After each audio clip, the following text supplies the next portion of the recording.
बच्चों, मैं प्रीता कुमारी झा इस प्रीता पहचान क्लासेस में आपका स्वागत करती हूँ। बच्चों, मैं थोड़ा सा बाहर चली गई थी। मैं आपको बता दूँ कि आज हम किसकी चर्चा करेंगे। आज बच्चों हम चर्चा करेंगे क्षितिज भाग 2 वर्ग दशम काव्य संग्रह पाठ 2 राम लक्ष्मण परशुराम संवाद के अभ्यास सत्र की प्रश्न अभ्यास सत्र की। आपको मैंने 15, 20, 25 दिन पहले ये पाठ पढ़ाया था और मैंने आपको बताया था कि मैं अभ्यास के माध्यम से आपके सारे प्रश्नों का हल बताऊंगी, आपका सहयोग करूंगी। लेकिन बीच में बच्चों मुझे प्रेरणा कार्यक्रम जो कि प्रधानमंत्री नरेंद्र मोदी जी का एक अभियान है समृद्ध भारत, जो 2047 तक पूरा करने का लक्ष्य है, उसी में इस कार्यक्रम का मैं हिस्सा बनी और मैं 17 से लेकर 28 तक वहीं गुजरात वडनगर में थी।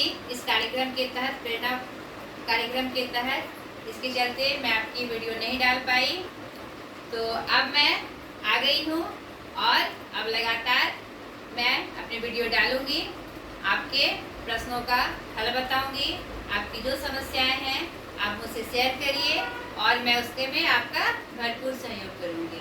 ठीक है बच्चों, तो आज इसी क्रम में हम जानेंगे राम लक्ष्मण परशुराम संवाद के अभ्यास सत्र को। ठीक है, कुछ ना कुछ दिक्कत आपके सामने आई होंगी, तो आज मैं उसका पूरा हल आपको बताऊंगी। ठीक है बच्चों, तो एक एक करके हम उन प्रश्नों को देखें और समझने का प्रयास करें कि उसका उत्तर किस प्रकार से किया जाए जो हमारा उत्तर एकदम सटीक हो, सही हो।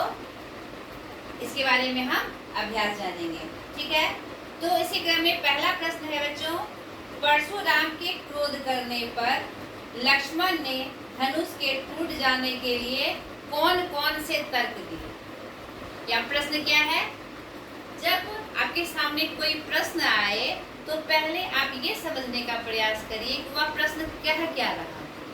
नहीं, अगर आप ये बात समझ जाते हैं तो आपको उत्तर देना, आंसर करना ज्यादा आसान हो जाता है।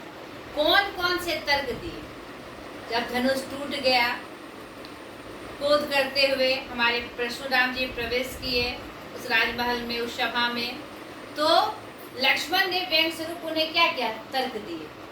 यही प्रश्न है, कौन कौन से तर्क दिए, कौन कौन से, यानी पर यहाँ पर आपके 3-4 पॉइंट्स बनते हैं और आपको उसी अनुरूप उसका उत्तर देना होता है। तो इसमें हम क्या करेंगे कि क्रोध करने पर, धनुष टूट जाने के बाद परशुराम के क्रोध करने पर लक्ष्मण ने निम्न तर्क दिए।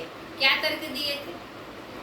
अरे, हमने तो बचपन में पहला बहुत सारे धनुष बाण तोड़े, इसमें क्या, इसमें तो कोई नहीं गुस्साया। दूसरा तर्क क्या दिया था, अरे ये तो शिव का पुराना धनुष था जो राम जी के छूते ही टूट गया। दूसरा तर्क उन्होंने दिया था। तीसरा तर्क और उन्होंने क्या दिया था, आखिर इस पुराने धनुष से आपका क्या ऐसा मोह है, ऐसा क्या मोह है जो आप इतना गुस्सा कर रहे हैं। नहीं, चौथा उन्होंने क्या तर्क दिया था कि अरे इसमें धनुष तोड़ने में लाभ और हानि क्या, इसमें आपका ये रूप क्यों प्रदर्शित हो रहा है, आप इसमें लाभ हानि की कौन सी बात हमें समझाने की कोशिश कर रहे हैं। ये मुख्यतः 4 तर्क हमारे लक्ष्मण जी ने परशुराम जी को दिए थे।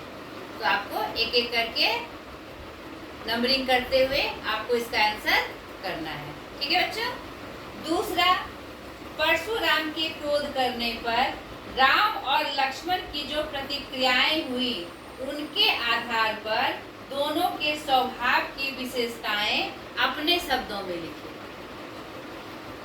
जब परशुराम जी क्रोध करते हुए आते हैं तो राम जी का स्वरूप कैसा होता है, शांत, स्थिर, विनम्र, और लक्ष्मण जी का जस्ट उल्टा, क्रोध, व्यंग नहीं, और मतलब कि तेज भाषा में, आक्रामक भाषा का प्रयोग वो परशुराम जी के प्रति करते हैं। यहाँ पर स्पष्ट है कि राम और लक्ष्मण की प्रतिक्रियाएं प्रतिक्रियाएं क्या थी? विपरीत थी। उसके आधार पर आपको क्या लिखने कहा गया है? उनकी विशेषताएं, चारित्रिक विशेषताएं। तो राम की चारित्रिक विशेषताएं में हम क्या लिखेंगे कि परशुराम जी के क्रोध करने पर भी राम जी कैसे बने रहे? विनम्र बने रहे, और उन्होंने विनम्रता से परशुराम जी को उत्तर दिया कि किसी दास ने ही आपका यह धनुष तोड़ा होगा। नहीं, जो भी तोड़ा होगा किसी दास ने ही तोड़ा होगा। यहाँ पर उनकी विनम्रता और एक गुरु के प्रति, एक बड़े के प्रति जो आदर है वह भी दिखाई पड़ती है। नहीं, और जब लक्ष्मण जी की विशेषताएं हम लिखेंगे तो क्या लिखेंगे कि लक्ष्मण जी जस्ट उल्टा राम जी के जस्ट विपरीत स्वभाव में यहाँ पर दिखाई पड़ते हैं। वह क्रोध में उत्तेजित होकर उन्हें जवाब देते हैं, व्यंग स्वरूप भी जवाब देते हैं। तो उनका चारित्रिक विशेषताएं क्या है? क्रोधी, व्यंगपूर्ण बातें, उत्तेज में कही हुई बातें, या परशुराम के क्रोध पड़ने पर उनकी विशेषताएं दिखाई पड़ती है। तो दोनों अलग अलग विशेषता दिखाते हुए आपको इसका आंसर करना है। ठीक है बच्चों। तीसरा देखिए, लक्ष्मण और परशुराम के संवाद का जो अंश आपको सबसे अच्छा लगा उसे अपने शब्दों में संवाद शैली में लिखिए। तो इसमें से बहुत सारे क्या है? संवाद हैं। राम जी का द्वारा कहा हुआ, परशुराम जी का, लक्ष्मण जी का, ये तीनों का संवाद है। तो मुझे इसमें सबसे अच्छा अंश प्रथम लगा, जिसमें परशुराम जी के क्रोध करने पर भी राम जी विनम्रता पूर्वक उनका उत्तर देते हैं और खुद को उनका दास बताते हैं। मुझे यह प्रसंग बहुत ही अच्छा लगा था। आपको जो भी प्रसंग अच्छा लगा हो वह पंक्ति उठाकर आपको लिखनी है और उसे संवाद शैली में लिखनी। संवाद शैली क्या होता है बेटा?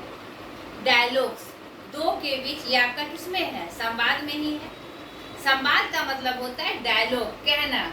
जैसे कि दो व्यक्ति जो बात करता है तो प्रथम क्या बोला, फिर द्वितीय ने क्या जवाब दिया। तो उस तरह से उस शैली में जब हम लिखते हैं उसको संवाद शैली कहते हैं। जैसे राम ने कहा, संवाद शैली में जैसे राम ने कहा, डैश देके हम लिखेंगे। जैसे कि राम और मान लीजिए सीता का संवाद हो रहा है। ठीक है, राम जी सीता से कह रहे हैं, हे प्रिय, प्रकृति के रूप को देखो, प्रकृति के सुंदर रूप को देखो। तो सीता जी जवाब देती है, हाँ प्रभु बहुत ही सुंदर, हाँ प्रभु बहुत ही सुंदर। यानी कि राम जो उन्होंने डायलॉग्स बोले, जो बातें उन दोनों के बीच हुई, उसको इस रूप में लिखना है। तो प्रश्न आपका क्या है कि जो ये लाइन, जो संवाद आपको सबसे अच्छा लगा, जो अंश आपको सबसे अच्छा लगा, उसको संवाद शैली में लिखना है। जैसे मुझे प्रथम अंश अच्छा लगा कि पहले हम स्टार्टिंग में लिखेंगे। जैसे मुझे अच्छा लगा कि ये धनुष टूटने के बाद, पहले हम लिखेंगे धनुष टूटने के बाद, धनुष टूटने पर परशुराम जी एवं राम का संवाद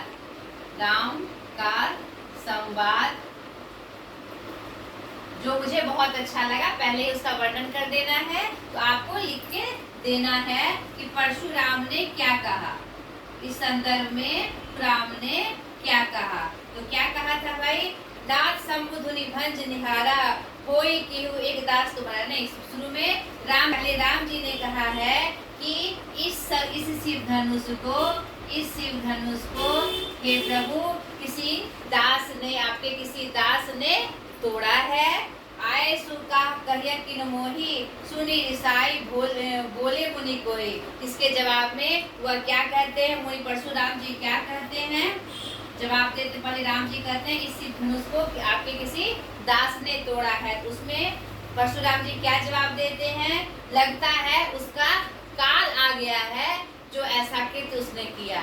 लगता है कि काल आ गया है जिसके लिए ऐसा कृत्य उसने किया। यानी कि संवाद रूप में आपको उस प्रसंग को, उस अंश को लिखना है। ठीक है बच्चों, समझ में आ गया? अब देखिए आपका चौथा प्रश्न क्या कहता है। परशुराम ने अपने विषय में सभा में क्या क्या कहा, निम्न गद्यांश के आधार पर लिखिए। गद्यांश में क्या है, उन्होंने अपने बारे में क्या क्या कहा, गद्यांश के आधार पे कहा है। तो देखिए गद्यांश में वो क्या कहते हैं। बाल ब्रह्मचारी अति कोही, विश्व विदित क्षत्रिय कुल दोही। इस अंश में वो आपको पदांश के आधार पर ही लिखना है। तो आपको क्या लिखना है, निम्न पद्यांश में परशुराम जी अपने बारे में निम्न बातें कहते हैं। ठीक है, कि मैं, सभी जानते हैं कि मैं क्या हूँ, बाल ब्रह्मचारी हूँ और अत्यंत क्रोधी हूँ। नहीं, पूरा यह विश्व जानता है कि मैं क्षत्रिय कुल का क्या हूँ, द्रोही हूँ, दुश्मन हूँ। नहीं, भुज बल भूमि भूप बिनु कीन्ही, मैंने अपने भुजा बल से पूरी धरती को राजा विहीन कर दिया, पूरी धरती को राजा विहीन कर दिया। ये अंश मैंने आपको, जब मैं इसकी व्याख्या कर रही थी तो मैंने आपको अच्छे से समझाई थी, तो मैं फिर से उसका रिवीजन कर रही हूँ। विपुल बार मही देवन दिन्ही, मैंने पूरी पृथ्वी को राजाओं से, क्षत्रियों से विहीन करके किसे दे दिया, ब्राह्मणों को दान दे दिया। यह पूरी दुनिया जानती है। सहस्रबाहु उच्छेद निहारा, और सहस्रबाहु जो राजा थे, जो क्षत्रिय कुल के थे, मैंने उसके सहस्रबाहु अपने इस फरसे से काट दिया। और इस फरसे को देखो, तुम इसे देखो। ठीक है, इस फरसे से मैंने क्षत्रिय कुल का विनाश कर दिया है। प्रस्तुत गद्यांश में इसी प्रसंग की बातें वह कह रहे हैं। मातु पितहि जनि सोच बस, करसी महिष किशोर, गर्भन के अर्भक दलन, परसु मोर अति घोर। आगे के प्रसंग में वह क्या कहते हैं कि अपने माता पिता के बारे में सोचो, अपने माता पिता के बारे में सोचकर देखो कि यह तुम क्या कृत्य कर रहे हो। मेरे इस फरसे के जोर से गर्भ का शिशु भी खत्म हो जाता है, समाप्त हो जाता है। नहीं, इस प्रसंग में इसी की चर्चा की गई है। और ये पूरा जो प्रसंग है तुलसीदास जी के किससे लिया गया है, रामचरितमानस से लिया गया है। और आपको मैंने बताया भी बच्चों कि वह दोहा और चौपाई छंद में है। ठीक है, तो इस गद्यांश की चर्चा आपको लिख देनी है, उसकी व्याख्या करते हुए उसका अर्थ आपको लिख देना है। ठीक है बच्चों, आगे देखिए, लक्ष्मण ने वीर योद्धा की क्या क्या विशेषताएं बताई। जब दोनों में संवाद चलता है लक्ष्मण जी और परशुराम जी का, तो बार बार परशुराम जी उन्हें फरसे का डर दिखाकर उसे अपने बारे में बता रहे हैं। तो कहीं ना कहीं परशुराम जी क्रोध में अभिमानित होकर, अभिमान से भरते हुए अपनी बातें कहते हैं। उसी संदर्भ में लक्ष्मण जी उनकी बातों को काटकर वह विशेषताएं बता रहे हैं, जो कि वास्तविक विशेषताएं होती है किसी योद्धा की।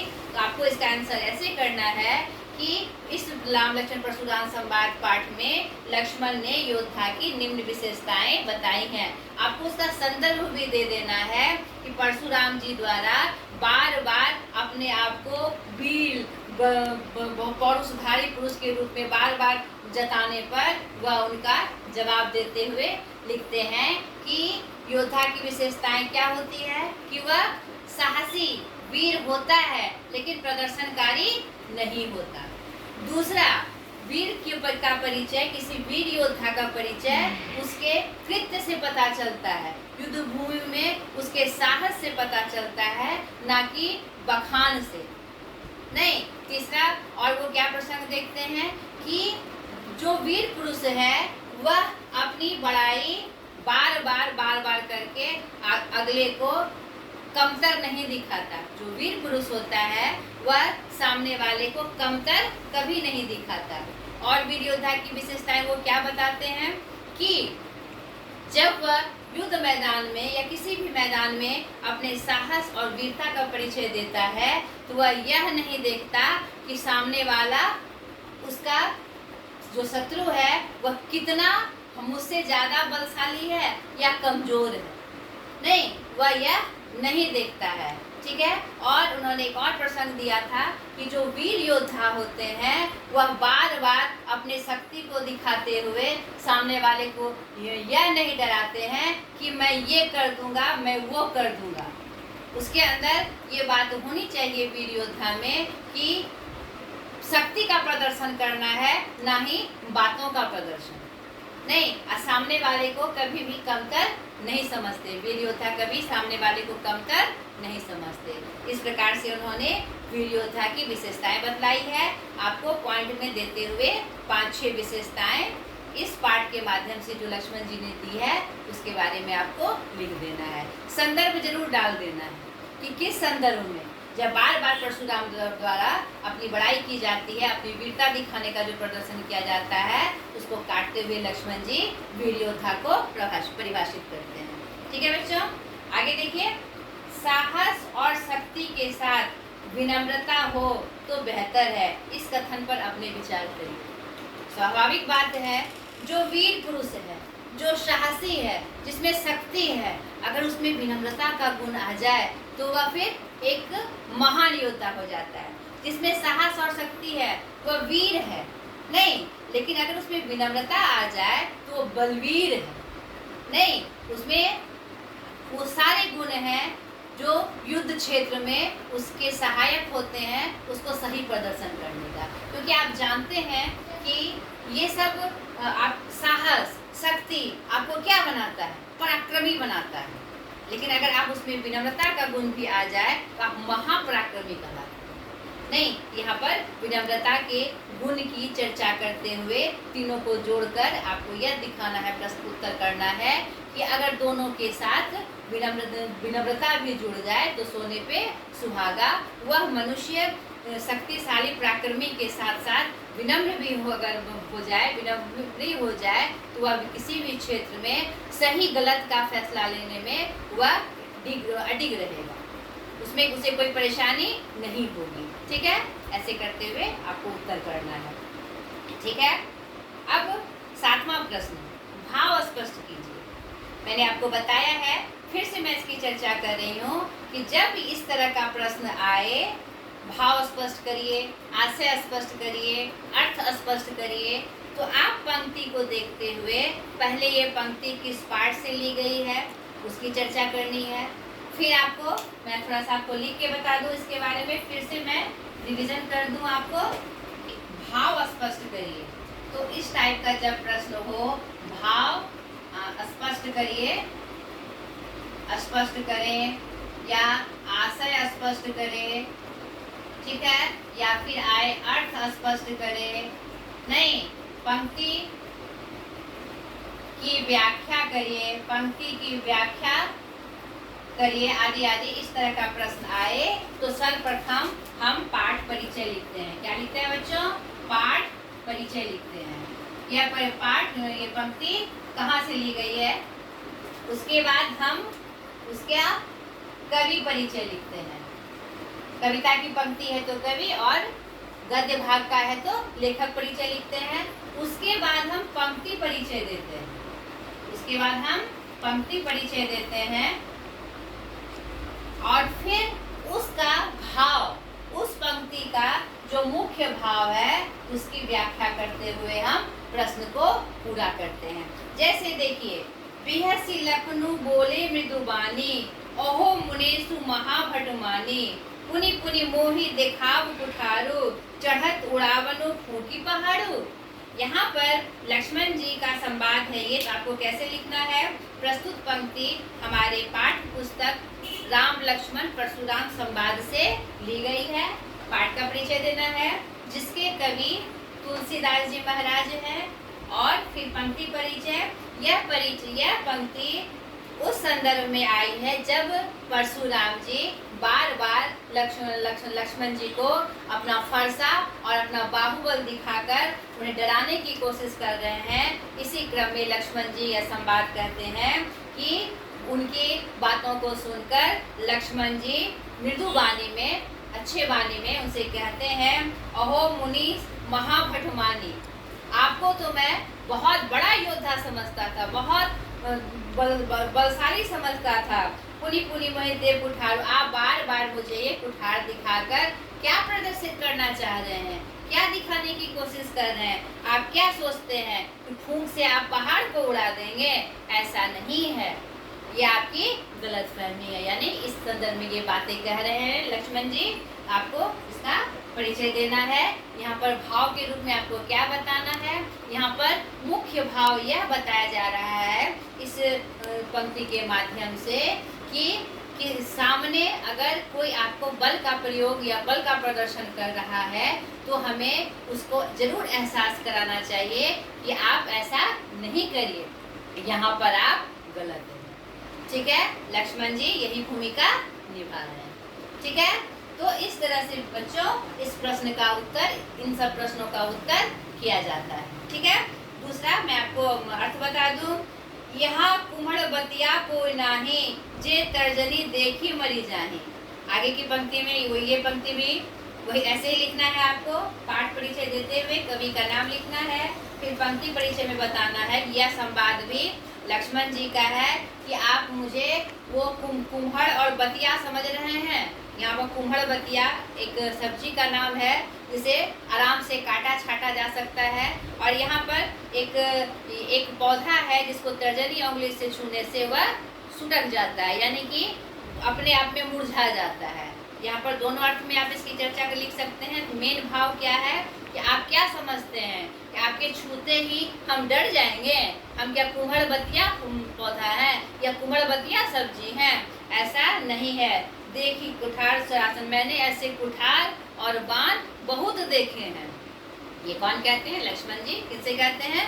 परशुराम संवाद से। कछु कहा सहित अभिमाना, और ये मैं अभिमान से कह रहा हूँ। यह बातें मैं आपको अभिमान से कह रहा हूँ, मैं डर के नहीं कह रहा हूँ। आप हमें कुम्हड़ बतिया समझने की गलती ना करें। ऐसे बाण और कुठार मैंने बहुत देखे हैं। तो आपको संदर्भ बताना है, किस संदर्भ में ये पंक्ति आई है, किसने किससे कही है। ठीक है, पाठ परिचय और कवि परिचय देते हुए तीसरा देखिए, गादी सुनु कर हृदय हसी, मुने हरी हरि सूझ, आय मैं खाड़ न ऊख मैं, आजहु न बूझ अबूझ। ये तो बहुत अच्छी पंक्ति है। यहाँ किस संदर्भ में ये बात कही गई है? विश्वामित्र जी के बारे में। गादी सुनो, यहाँ पर विश्वामित्र जी को कहा गया है कि बार बार परशुराम की जो धमकी दे रहे हैं लक्ष्मण जी को, अपना बाहुबल दिखा रहे हैं, अपना तेज दिखा रहे हैं, बार बार फरसा दे के डरा रहे हैं। यहाँ पर विश्वामित्र जी हृदय में मन ही मन दिल में हंस रहे हैं कि मुनि को हरा हरा सूझ रहा है। नहीं, मुनि सामने वाले कुमार राम लक्ष्मण को क्या समझ रहे हैं? साधारण समझ रहे हैं। उन्हें हरा हरा सूझ रहा है। उन्हें वह क्या समझ रहे हैं? सावन का अंधा समझ रहे हैं। नहीं, जहाँ जिन्हें कि उन्हें सब जगह हरियाली ही हरियाली नजर आ रही है कि यहाँ पर और कुछ नहीं है, यानी कि सब कुछ सामान्य है। हरा हरा नजर आना मतलब सामान्य नजर आ रहा है। असमय खाड़ न ऊख में, और उन्हें राम लक्ष्मण को वह क्या समझ रहे हैं? लक्ष्मण जी को वह क्या समझ रहे हैं? खाड़ समझ रहे हैं, मिश्री की खाड़, गन्ने की खाड़ समझ रहे हैं, जबकि ऐसा नहीं है। वह लोहे का मजबूत स्तंभ है। दोनों क्या है? लोहे का मजबूत स्तंभ है जिसे काट फेंकना आसान नहीं है। यह बात सोचकर मन ही मन वह कौन मुस्कुरा रहे हैं? विश्वामित्र जी। तो आपको लिख देना है। यह पंक्ति हमारे परशुराम संवाद पाठ से ली गई है। इसके कवि तुलसीदास जी महाराज हैं। यह पंक्ति विश्वामित्र जी के संदर्भ में आई है कि बार बार परशुराम के धमकी देने पर, लक्ष्मण जी को धमकी देने पर, बाहुबल प्रदर्शित करने पर मन ही मन विश्वामित्र जी मुस्कुराते हैं और उन्हें मन में सोचते हैं कि मुनि को हरा हरा सूझ रहा है, परशुराम जी महाराज को हरा हरा सूझ रहा है। वह राम लक्ष्मण को गन्ने की खाड़ समझ रहे हैं। ऐसा नहीं है, वह तो लोहे का मजबूत स्तंभ है जिसको काटना आसान नहीं है। ठीक है बच्चों, आगे देखिए। पाठ के आधार पर तुलसी के भाषा सौंदर्य पर 10 पंक्तियां लिखिए। ये आपको अपने करने के लिए है। आप अपने यहाँ पर अपने क्या कहते हैं IQ की जांच कर सकते हैं। आपने जो ये पाठ पढ़ा, आपने क्या देखा? आप पता है आपको कि तुलसीदास जी रसयुक्त कविता लिखते हैं। यानी कि उनकी कविताएं जब चौपाई और दोहे आप पढ़ते हैं तो आप उसी में खो जाते हैं, लगता है कि सामने चित्रित हो रहा है। नहीं, कोई भी बात लगता है जैसे राम लक्ष्मण परशुराम संवाद जो हमने पढ़ा तो लग रहा है कि सामने एक सभा चल रही है जिसमें परशुराम लक्ष्मण का युद्ध हो रहा है, वाक युद्ध हो रहा है, ऐसा चित्र हमारे सामने आता है। ये क्या है? उनकी भाषा की यथार्थता है। नहीं, लगता है कि सच में ऐसा हो रहा है, उनके बातों को पढ़ के ही लग रहा है कि सच में ऐसा हो रहा है। तो आपका उत्तर आपको क्या लिखना है कि पाठ के आधार पर तुलसी का भाषा सौंदर्य निम्न है। उनकी भाषा सरल एवं रसमय है। नहीं, उनकी भाषा से ऐसा प्रतीत जिसमें यथार्थ का सचेष्ट वर्णन है, लगता है कि ऐसी घटना सामने में हो रही है। और तीसरा उनका उन्होंने किस में लिखा है? अवधि भाषा का प्रयोग किया है, अवधि में सरल भाषा का प्रयोग किया है। और चौथा किस में लिखा उन्होंने? चौपाई और दोहा छंद में उन्होंने इसका लिखा है। ऐसे करते करते आपको 10 पंक्तियां तुलसीदास जी के लेखन सामग्री के संदर्भ में लिखनी है अपनी भाषा में। ठीक है बच्चों, हो जाएगा वो आपसे। इस पूरे प्रसंग में व्यंग का अनूठा सौंदर्य है, उदाहरण के साथ स्पष्ट कीजिए। ये प्रश्न तो ज्यादा भारी नहीं है। यहाँ पर आपने देखा कि पूरे संवाद में जब लक्ष्मण और परशुराम के बीच संवाद चलता है तो वह सामान्यतः व्यंग रूप में ही चलता है। उसमें से 3-4 पंक्तियां आपको उठा लेनी है और उसका हिंदी व्याख्या करते हुए उसका वर्णन लिख देना है। ठीक है, कैसे लिखिएगा कि हाँ बिल्कुल इस पूरे पाठ में एक व्यंग का अनूठा सौंदर्य है जिसका उदाहरण निम्न है। 1-2 पंक्तियां जहाँ पर व्यंग स्वरूप लक्ष्मण जी कहते हैं, जैसे कि स्टार्टिंग से ही देखिए कि बहु धन हुई तोड़ी लड़काई, कबहु न असिरिस किन्न गोसाई, यह धनु पर ममता के हेतु सुनी रिसाई कर भृगुकुल केतु। यानी कि यहाँ पर जो लक्ष्मण जी द्वारा जो पंक्तियां कही गई है वो व्यंग स्वरूप कही गई है। अभी जस्ट ऊपर में ही पंक्ति आई नहीं, यहाँ कुमड़बतिया को नाही जे तर्जनी देखी मरी जाही, है ना। ऊपर में देखिए बिहसी लखनु बोले मृदुवानी, ओहो मुनीसु महाभटमानी, पुनि पुनि मोई दिखा कुठारो, चाहत उड़ावन फूकी पहाड़ो। यह सब भी क्या, ये संदर्भ भी इसमें कही गई है, व्यंग स्वरूप की गई है। तो ये 4-5 पंक्ति उठाकर आपको लक्ष्मण जी द्वारा जो कही गई है उसका वर्णन करते हुए उसकी व्याख्या कर देनी है। ठीक है, सर्वप्रथम मैं फिर से आपको कहती हूँ कि प्रश्न क्या कह रहा है आपको पहले उसको समझना है। ठीक है बच्चों, उसके बाद आपको उत्तर करना है, आपका उत्तर एकदम सटीक होगा। आगे देखिए, निम्नलिखित पंक्तियों में प्रयुक्त अलंकार पहचान कर लिखिए। आपने वर्ग नवम में अलंकार पढ़ा है और मैं बार मुझे मैसेजेस आ रहे हैं कि मैं अलंकार को भी अपने तरीके से आपको पढ़ाऊं। तो 1-2 पाठ समाप्त होने के बाद आपका जो जून का सत्र है उसमें जो पाठ समाप्त होने के बाद या बीच में ही मैं आपको अलंकार के बारे में विस्तार से और ट्रिक के साथ बताऊंगी, जिसमें कि आप कभी भी अलंकार को भूल नहीं पाइएगा। ये प्रश्न बस आया है और आपने पढ़ा है तो मैं आपको बता दूं, आपको स्मरण में हो जाएगा कि यह कौन सा अलंकार है। और मैं निश्चित रूप से अलंकार को भी ट्रिक के साथ आपको पढ़ाऊंगी जिसमें कि आपको दिक्कत ना हो। ठीक है, तो पहले हम प्रश्न उत्तर को करते हुए इसको संज्ञान में ले ले। बाल कुबोली बधो नहीं तोहे, 10 नंबर का क, बाल कुबोली बधो नहीं तोहे। यहाँ पर ब की आवृत्ति हुई है, तो आपने पढ़ा होगा जिसमें वर्ण की बार बार आवृत्ति हो वह हमारा कौन सा अलंकार होता है? अनुप्रास अलंकार। तो पहला कौन सा अलंकार हो जाएगा बच्चों? अनुप्रास अलंकार। ख नंबर, कोटि पुलिस सम बचनु तुम्हारा, कोटि पुलिस सम बचनु तुम्हारा। यहाँ कोटि पुलिस में क वर्ण की आवृत्ति हुई है, यह 2 पार्ट में है। कोटि पुलिस में आपका अनुप्रास अलंकार हो जाएगा, जिसमें सम आ जाए, सरिश आ जाए उसके ही समान, तो वह मेरा कौन सा अलंकार होता है? उपमा अलंकार। सम, सरिश, सा इस तरह के शब्दों को प्रयोग करते हुए जब कोई पंक्ति आती है के समान, तो उसमें क्या होता है? उपमा अलंकार होता है। तो दूसरा पंक्ति क्या है आपका? उपमा अलंकार। यानी कि अनुप्रास और उपमा ख में दोनों आया है।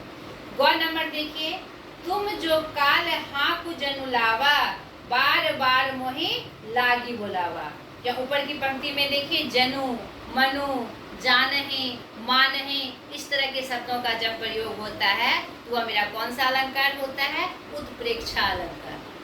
अगर आप पढ़े होंगे आपको जरूर स्मरण में आ गया होगा। ठीक है, जनु, जानहु, मनु, मानहु, यह कौन से प्रकार का अलंकार होता है बच्चों? उत्प्रेक्षा अलंकार होता है। ऊपर की पंक्ति क्या है? उत्प्रेक्षा अलंकार। नीचे की पंक्ति देखिए, बार बार मोहि लागी बुलावा। यहाँ बार बार का प्रयोग हुआ है, यानी पुनरुक्ति हुई है। यहाँ पर युक्ति का मतलब बार बार दोहराया गया है। ये कौन सा अलंकार होगा? पुनरुक्ति अलंकार। नीचे की पंक्ति पुनरुक्ति अलंकार। ये लिख बना लीजिएगा प्रश्न में। घ नंबर देखिए, लखन उत्तर आहुति सरिस भृग बल कोसु कृषाणु। यहाँ पर सरिस ने भी तो बताया, सरिस, सा, समान, इस तरह का प्रश्न आए तो वह मेरा कौन सा अलंकार है? उपमा अलंकार। ऊपर की जो पंक्ति है वह किसके रूप में प्रयुक्त हुई है? आपका उपमा अलंकार के रूप में। बढ़त देखी जल सम वचन, बोले रघुकुल भानु। यहाँ पर दो प्रकार के अलंकार का प्रयोग हुआ है। बढ़त देखी जल सम वचन, यहाँ तक में सम वचन, सा, सम, जैसा, यह मेरा उपमा अलंकार होगा। लेकिन बोले रघुकुल भानु कृपानु, ये जो रघुकुल भानु है यह हमारा रूपक अलंकार हो गया। रूपक अलंकार का क्या पहचान था बच्चों? उपमा अलंकार मतलब उसके जैसा, चांद के जैसा, कमल के जैसा। लेकिन रूपक अलंकार क्या है? वही हो जाना। यहाँ पर रघुकुल, रघुकुल भानु, यानी रघुकुल किसको कहा गया है? रघुकुल के, यानी श्री राम जी। रघुकुल भानु यानी भानु के जैसे नहीं, उन्हें क्या बता दिया गया? रघुकुल का ही सूर्य बता दिया गया। सूर्य के जैसा नहीं बताया गया, उन्हें रघुकुल का सूर्य ही बता दिया गया। यानी यहाँ पर कौन सा अलंकार है? रूपक अलंकार। तो यहाँ पर उपमा और रूपक अलंकार दोनों का प्रयोग है। ठीक है बच्चों, आशा करती हूँ आपको ये 10 नंबर प्रश्न में भी कोई दिक्कत नहीं आई होगी। और अगर जब तक मैं नहीं पढ़ा रही हूँ तो आप एक बार अलंकार चैप्टर देख लीजिएगा, आपको इस प्रश्न के उत्तर करने में आसानी होगी। और मैंने तो इसकी व्याख्या कर दी, फिर भी आपको थोड़ा सा कंफ्यूजन हो तो आप एक बार अलंकार चैप्टर को सरसरी निगाह से जरूर देख लीजिएगा। ठीक है, आशा करती हूँ आपको मेरा ये वीडियो अच्छा लगा होगा और मैं सहायक बनी होंगी आपके प्रश्न अभ्यास को करवाने में, आपकी समस्याओं को हल कराने में। ठीक है बच्चों, आज तक के लिए इतना ही। बाय।